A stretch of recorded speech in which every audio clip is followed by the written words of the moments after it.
Donc la petite présentation sur les systèmes embarqués, sur lesquels dont on va vous donner tous les détails. Enfin, du moins, on va essayer. Eh bien, pour commencer, on va commencer par, faire une, présentation, de nous-mêmes. Donc qui sommes-nous? Donc nous sommes des consultants extiens avec, un certain nombre de qualités. Nous sommes passionnés, investis, nous sommes fans de qualité, on aime la simplicité, l'efficacité, on aime aussi on a le sens du partage et on essaye d'expliquer les choses aussi clairement que possible. C'est notre objectif et c'est l'un des objectifs de ce soir également. Eh bien, Daniel,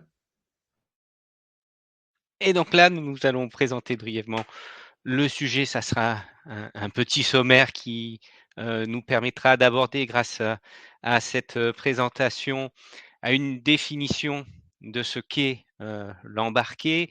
On va voir particulièrement tout ce qui est les aspects matériels des systèmes embarqués, les aspects logiciels.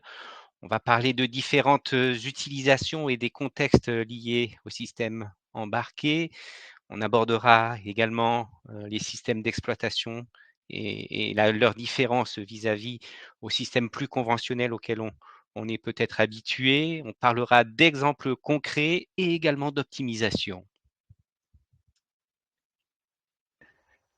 eh bien, on va commencer par faire une petite entrée en matière et on va vous mettre, à profit d'ailleurs, cher public. Donc on va faire un petit quiz.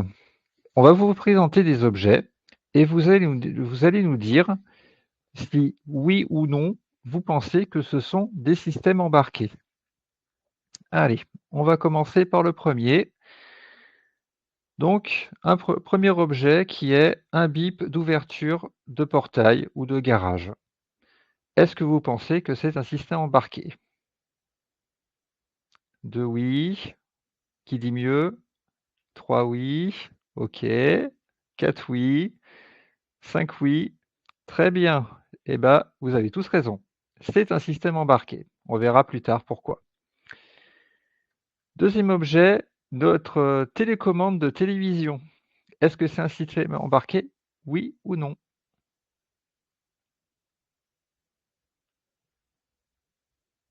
Un oui. 2 oui. 3 oui. Gabriel, un non. OK. Eh bien, oui, c'est un système embarqué. Passons à l'objet suivant. Notre cher smartphone que l'on utilise tous les jours pour divers usages. Est-ce que c'est un système embarqué? Oui ou non?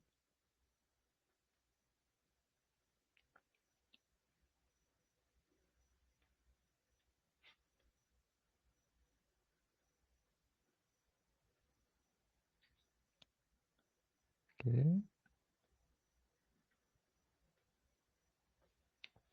OK. Donc vous avez raison. C'est un système embarqué. Même si c'est vrai qu'on pense parfois qu'on est à la limite de quelque chose de plus gros. Tout à fait. Objet suivant. Enfin, objet. Un gros objet. Une salle serveur. Un DSLAM. C'est par là où transitent les informations quand on se connecte à Internet notamment. Est-ce que c'est un système embarqué?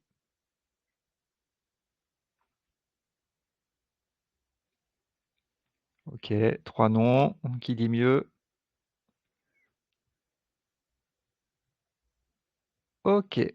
Eh ben, vous avez raison. Non, ce n'est pas un système embarqué, notamment du fait de son encombrement.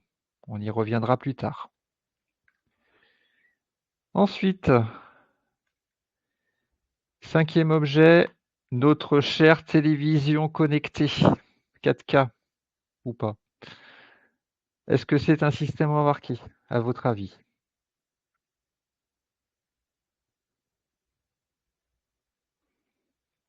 Alors il y a un oui, il y a un non, 2 non, non mais son boîtier oui. OK. Alors,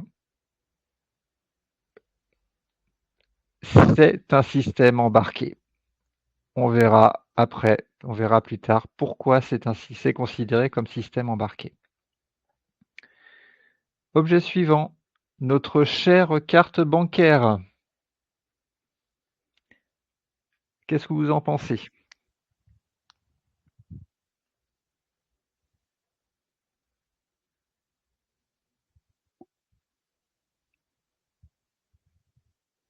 De non.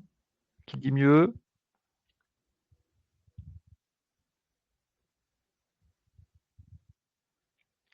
Oui, tu as raison Vivien. Oui, la puce. Oui, c'est considéré comme système embarqué. Tout à fait. Et enfin, une, quelque chose de très imagé, notre cher puce connecté qui nous permet de faire des économies. Est-ce que c'est un système embarqué?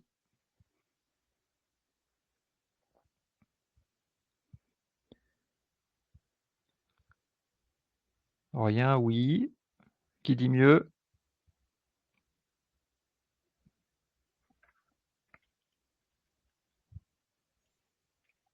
Ah non.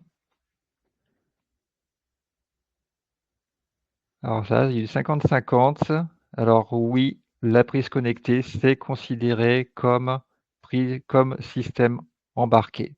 Pareil, on va y revenir un petit peu plus tard dans la présentation. Eh bien, merci de votre participation pour ce petit quiz. On va passer maintenant à la suite, à savoir qu'est-ce qui différencie un système embarqué d'un système non embarqué? On va voir ça. Et pour cela, on va se concentrer sur les caractéristiques de 3 systèmes différents. D'abord, la carte Arduino, puis la carte Raspberry Pi 5 et le data center. Et on va voir que, justement, ça va nous permettre d'aborder certaines choses qu'on a mis en évidence avec le quiz. Tout à fait, Daniel. Donc, ma première caractéristique, ça va être le type de système. Donc, on a donc la famille Arduino qui est clairement de l'embarqué. C'est petit, il n'y a pas beaucoup de capacité dessus, c'est très limité. A contrario, on a notre data center qui est considéré comme infrastructure réseau. Donc là, c'est quelque chose d'énorme. Et entre les deux, eh ben, on peut placer donc un Raspberry Pi qui va se rapprocher pas mal d'un mini PC. Donc, on va considérer ce système comme mixte, on va dire, puisqu'on est à la frontière des deux mondes. Autre caractéristique différenciante, c'est l'encombrement. Sur les systèmes embarqués, on va être sur quelques dizaines, quelques centaines de centimètres carrés uniquement. Pour les systèmes un peu plus gros, genre un data center, on va être minimum à 1000 mètres carrés, voire 10 000 mètres carrés pour les plus gros. Et enfin, la consommation d'énergie. Pour un système embarqué, on va avoir une conso très faible. On va être de l'ordre de 1 watt pour un Arduino au maximum. Pour un Raspberry, on va être aux alentours de 24, oui, de 24 Wh.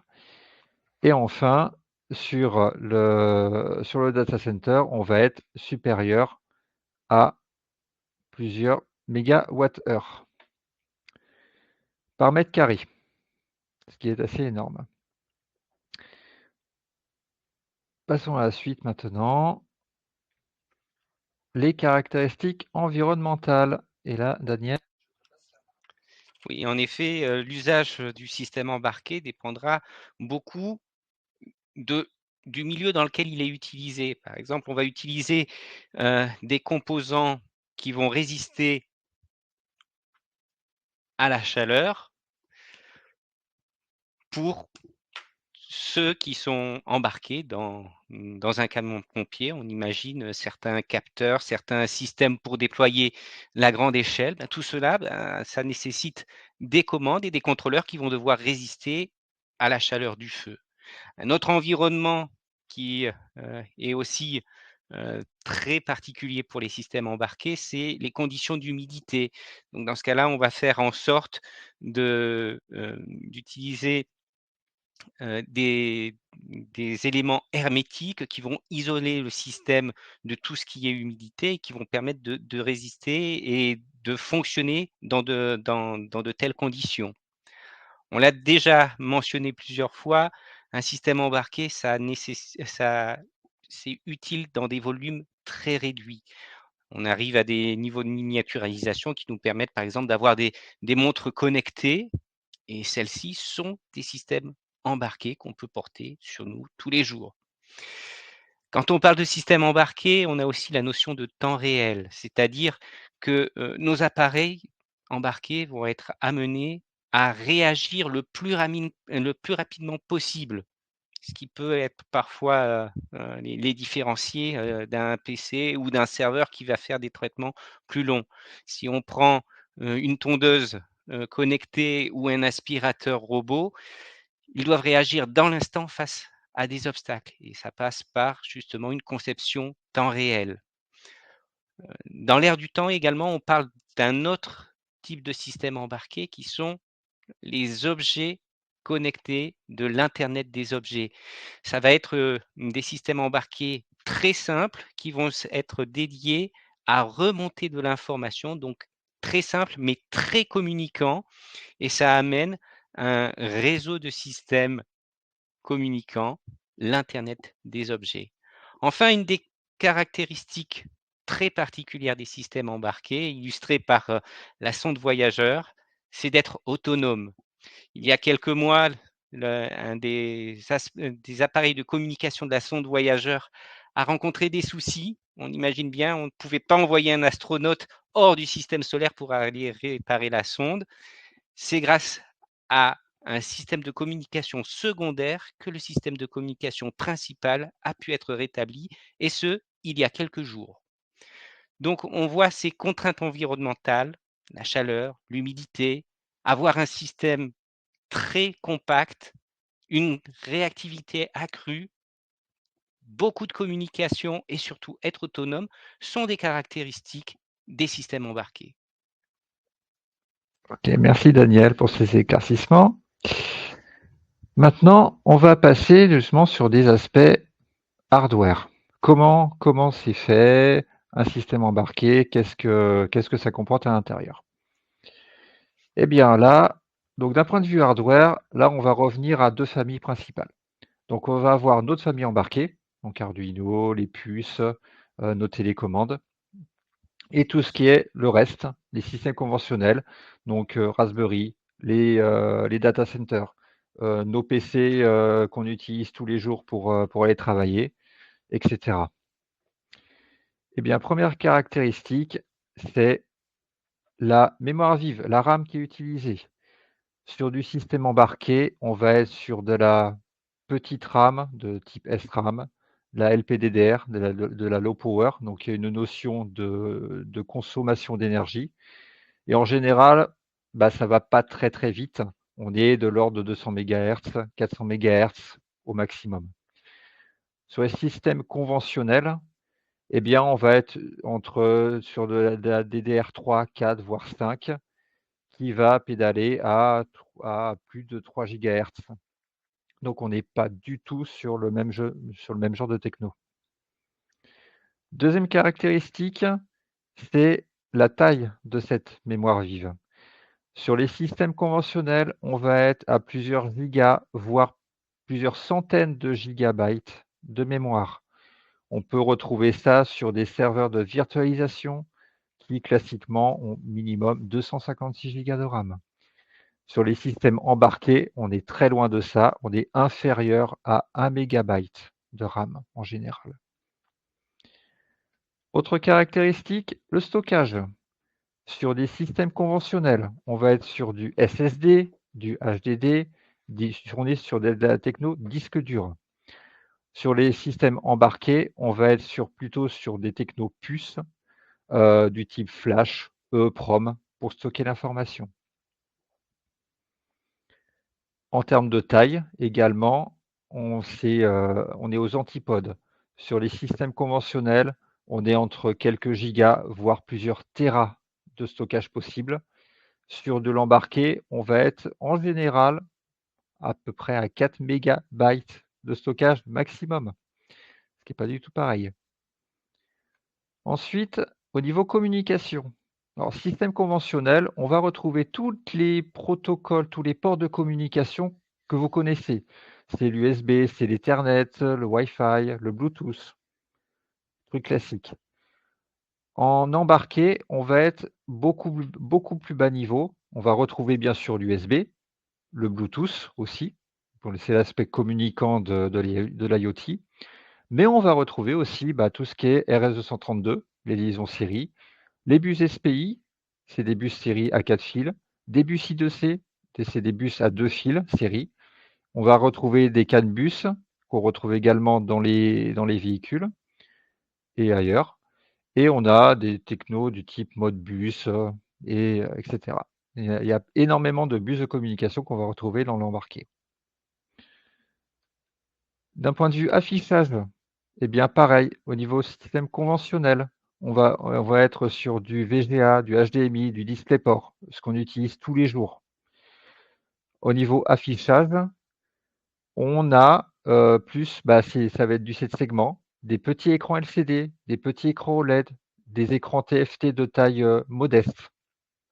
Donc on n'est pas du tout sur les mêmes technologies non plus, et pas du tout les mêmes connectiques non plus. Ensuite, au niveau des architectures, système conventionnel, aujourd'hui, c'est rare de trouver autre chose que du 64 bits, autrement appelé x64.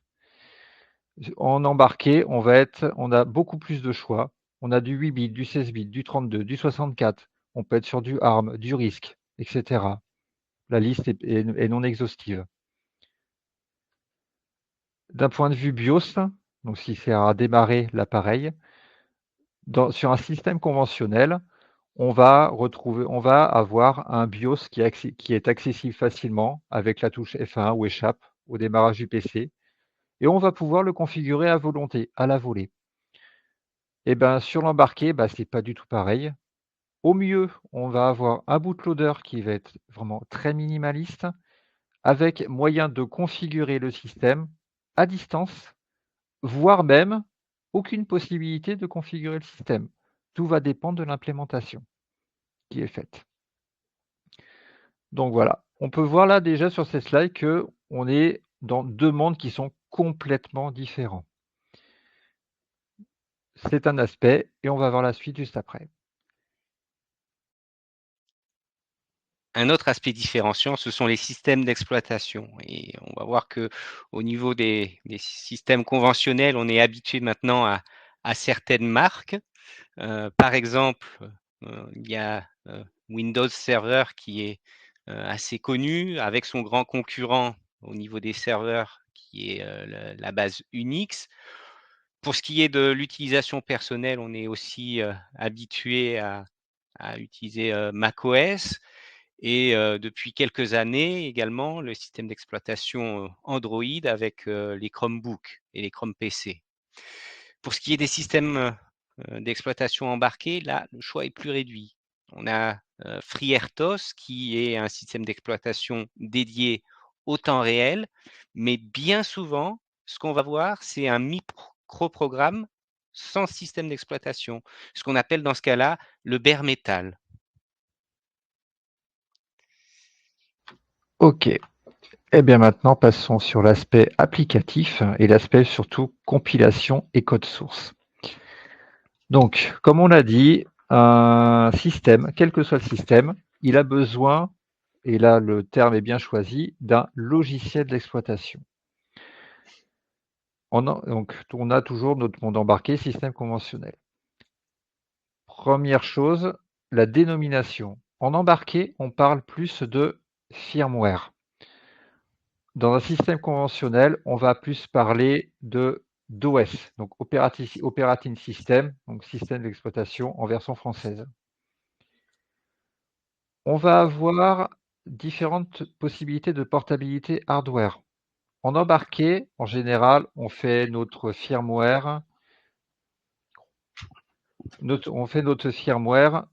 pour un hardware en particulier. Donc le code que l'on fait ne sera pas portable sur un autre, microcontrôleur. C'est pas la même chose dans les systèmes conventionnels, dans le sens où un OS Windows, eh ben, on va pouvoir l'installer sur un ordinateur ou avec un processeur Intel ou AMD ou autre. Voilà. Donc on a la notion de multiplateforme. D'un point de vue structure, en embarqué, en général, c'est un binaire que l'on a et il y a tout dedans. Ce binaire, on le prend, on le flash sur le système embarqué. Sur les systèmes conventionnels, c'est un peu plus complexe. On a un OS, puis des drivers, puis des librairies partagées. Chacun de ces éléments peut être fourni par divers fournisseurs. Ça peut être NVIDIA, ça peut être Microsoft, ça peut être Intel, etc. D'un point de vue driver, au niveau de l'embarqué, on va se limiter aux fonctionnalités essentielles qui sont nécessaires pour le produit. Au niveau des systèmes conventionnels, on va couvrir beaucoup plus les capacités du matériel, justement pour que les softs que l'on fait dessus soient portables d'une plateforme à une autre. Ensuite, au niveau développement, eh ben, en embarqué, on aura beau chercher, on n'a pas d'IDE sur l'embarqué. On ne peut pas développer sur l'embarqué. Par contre, on va utiliser les systèmes conventionnels pour développer donc des applications lourdes qui vont tourner en multiplateforme, mais aussi pour compiler nos codes qui vont tourner sur nos systèmes embarqués. En termes d'optimisation, en système conventionnel, vous l'aurez compris, on a énormément de ressources, donc l'optimisation et les standards, voire nuls. Ça dépend des fois, ça dépend ce qu'on veut. En embarqué, c'est pas du tout pareil. On va maximiser le code, on va maximiser l'optimisation du code et maximiser l'optimisation de la compilation pour obtenir le binaire le plus petit possible et qui répond aux besoins. D'un point de vue mapping mémoire, eh ben, dans les systèmes conventionnels, on a une allocation dynamique des ressources. En embarqué, eh ben, on a un mapping mémoire qui va être figé. On va avoir une partie bootloader, une partie pour le firmware principal, peut-être éventuellement une partie pour un backup de ce firmware en cas de mise à jour. Donc c'est très, très, très cadré. Et enfin, le cycle de vie. En embarqué, c'est un cycle qui est vraiment très lent. Les mises à jour sont peu fréquentes, tandis que sur les systèmes conventionnels, qui sont en règle générale connectés à Internet, donc vulnérables aux attaques, eh ben, régulièrement, on va appliquer des correctifs de sécurité et donc faire des mises à jour. D'où la rapidité, d'où un cycle de vie beaucoup plus rapide. Et maintenant, je laisse la main à Daniel pour les aspects applicatifs. En effet, on l'a un peu déjà abordé. Pour ce qui est des différences au niveau de l'optimisation entre les systèmes conventionnels et les systèmes embarqués, ce sont vraiment deux mondes à part.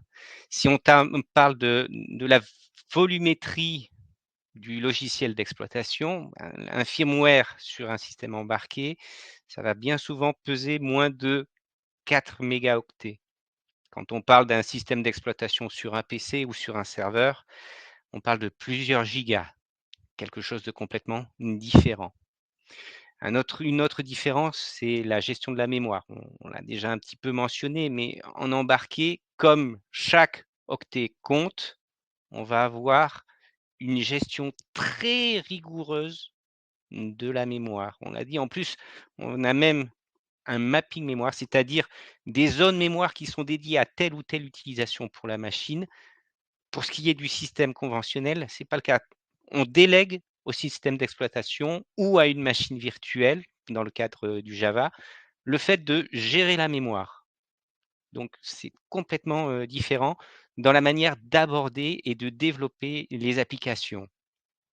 Quand on parle de développement, maintenant, on parle souvent de programmation orientée objet, quelque chose qui facilite la vie du développeur. Dans le système embarqué, c'est très rare qu'on utilise la programmation orientée objet, même si certaines plateformes le permettent. En revanche, au niveau des systèmes conventionnels, bien sûr qu'on va favoriser cette manière de concevoir les applications. Quand on parle de développement, on parle aussi de langage. Pour ce qui est du langage embarqué, les choix est assez réduit. On parle soit du langage assembleur au plus proche de la puce, soit on utilise du C, du C++ ou du MicroPython.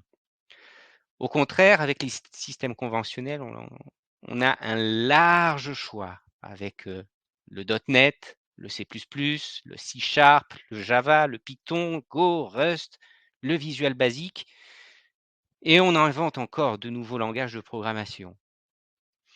Pour ce qui est de l'abstraction, avec le système embarqué, ce n'est pas applicable. On accède vraiment aux composants au plus bas niveau. Par contre, comme on l'a dit, pour les systèmes conventionnels, beaucoup de choses sont déléguées. Donc, du coup, on a une couche d'abstraction très forte. Pour ce qui est de l'usage, on l'a dit, le système embarqué, il est orienté bien souvent temps réel et très réactif. Tandis que ce qui est recherché dans un système conventionnel, c'est la polyvalence et le fait de s'adapter à tous les besoins des utilisateurs, voire à tous les composants qui sont mis dans le système conventionnel.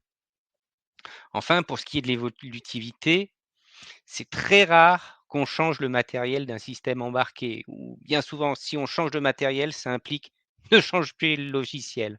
Au contraire, avec les systèmes conventionnels et la couche d'abstraction, on peut aisément changer la carte graphique, le disque dur, n'importe quel composant. Ok. Et ben, on va passer à quelques exemples concrets maintenant. Donc, exemple du quotidien. Donc, justement, on l'a dit tout à l'heure, la carte bancaire, c'est un élément embarqué. En effet, c'est quelque chose de programmable avec une communication possible, même si elle est assez restreinte. Et ce qui est parfois surprenant, c'est que même les cartes bancaires peuvent avoir une version de Java, une version embarquée. On l'a dit, le Java, ça réside sur une machine virtuelle, mais celle-ci, pour ce qui est des cartes bancaires, va être très spéciale, très dégraissée. On parle d'une machine qui fait qui peut être mise sur 16 kilobytes de ROM avec 8 kilobytes d'EPROM et 256 bytes de RAM. Des caractéristiques qui sont vraiment proches de l'embarqué. Et bien sûr, il n'y a pas d'interface homme-machine dans notre carte bancaire. Et s'il y a quelques instructions qui peuvent être données, ce ne sont pas des instructions très riches. Et pour pouvoir communiquer avec notre carte bancaire, on va utiliser un autre système embarqué, plus évolué cette fois-ci, c'est le terminal de paiement. Celui-ci va aussi avoir un firmware propriétaire. Par contre, il va avoir aussi un écran, un clavier qui vont nous permettre d'interagir avec la carte bancaire. Pour ce qui est d'un système conventionnel, quand on parle de machine Java, si on prend une version légère qui est GraalVM, on parle déjà là de 300 mégas de RAM nécessaires avec 30 mégas de stockage. Mais il existe d'autres machines virtuelles qui demandent beaucoup plus de ressources. En effet, on parle bien du système conventionnel de ce monde-là. Ok. Maintenant, on va faire un petit focus sur des exemples de code et de compilation. Donc, on va exploiter le fameux Hello World qu'on utilise pour valider la chaîne de compilation de notre IDE. Donc, donc là, vous avez un code donc en C sur une base 64 bits. Et donc avec un compilateur, donc c'est du MinGW que j'ai utilisé, on va obtenir un exécutable qui va être, qu'on va pouvoir runner sous Windows et on va avoir un bytecode, donc un exécutable de 97 kilobytes environ. Et bien sûr, il faut l'OS derrière pour exécuter ce binaire. La même chose en C++, pas la même syntaxe, parce que pas les mêmes librairies, donc le contenu des librairies est différent. Et ben là, on utilise à peu près le même compilo. On a un format exe en sortie, et là, on obtient un exécutable de 152 kilobytes, donc qui est quand même beaucoup plus gros. Alors ça dénote aussi le fait que le langage C++ a une couche d'abstraction supplémentaire par rapport au C. Mais quoi qu'il en soit, il faut toujours un OS derrière pour, donc en l'occurrence Windows ou à minima un DOS, pour exécuter, le programme. Maintenant, on part sur de l'embarqué en C, sur un Arduino. Donc là, déjà, première chose qu'on peut voir, c'est que le code, il a pas du tout la même tête. C'est beaucoup plus scindé, on sent que derrière, c'est un peu mieux maîtrisé. Le compilateur, ça va être du GCC. Le format de sortie, ça va être du .exe. Donc ça va être un bytecode, un vrai, que l'on va flasher. Et ce bytecode, en moyenne, il va faire 2 kilobytes, donc soit 40 fois moins qu'un binaire exécutable sous Windows. Et l'avantage aussi de ce bytecode, c'est qu'il n'a pas besoin d'OS pour être exécuté, parce que c'est le firmware lui-même qui embarque entre guillemets son OS. Et donc, à côté de ça, en exécution, on va utiliser 300 bytes de RAM. C'est tout, pas plus, pas moins. Et pour finir,